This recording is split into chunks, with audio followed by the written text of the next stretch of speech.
Bismillahirrahmanirrahim. Assalamualaikum warahmatullahi wabarakatuh. Perkenalkan, nama saya Risma Nadifa Amalia, NIM 2011-0501-0027. Di sini saya akan memberikan tanggapan dari video yang diberikan oleh Bapak Abdul Wadud Nafis tentang ekonomi terbuka.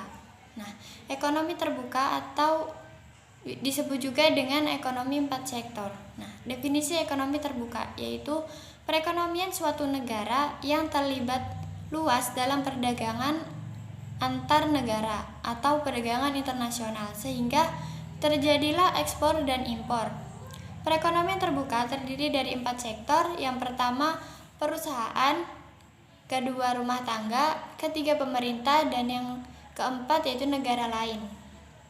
Konsekuensi ekonomi terbuka yaitu yang pertama permintaan agregat atau permintaan keseluruhan. Yang kedua jumlah uang yang beredar semakin banyak. Dan yang ketiga harga barang semakin meningkat. Perekonomian terbuka impor yaitu pembelian dan pemasukan barang dari luar negeri untuk keperluan atau dipasarkan dalam negeri. Manfaat perekonomian terbuka impor yaitu memperoleh barang dan jasa yang tidak bisa dihasilkan setiap negara, memperoleh tenaga kerja modern, dan memperoleh bahan baku. Perekonomian terbuka ekspor yaitu penjualan barang dan jasa yang diproduksi dalam negeri kepada negara lain yang membutuhkannya. Jika suatu negara membuka perdagangan internasional dan menjadi pengekspor suatu barang, maka produsen domestik barang tersebut akan diuntungkan dan konsumen domestik barang tersebut akan dirugikan. Manfaat perekonomian terbuka ekspor. Yang pertama, memperluas pasar. Yang kedua, menambah devisa negara, dan yang ketiga, memperluas lapangan pekerjaan.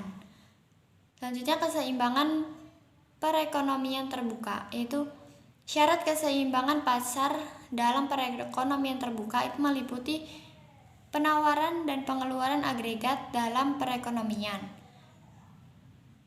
Barang yang diperjualbelikan dalam luar negeri terdiri dari dua hal, yaitu barang yang diproduksi sendiri dan barang impor, sehingga AS sama dengan Y tambah M.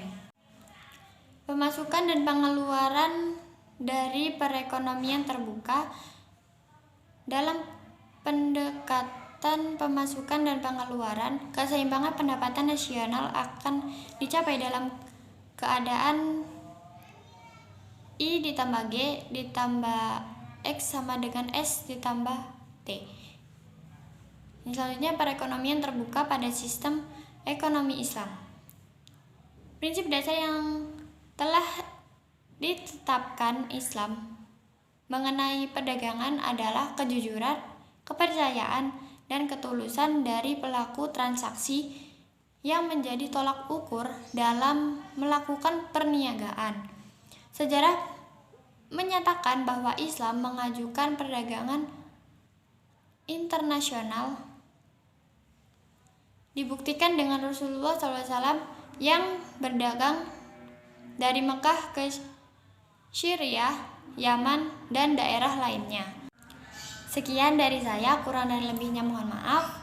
Hadza wallahu ya'lam wa yafazna walhamdulillahirabbil alamin. Wassalamualaikum warahmatullahi wabarakatuh.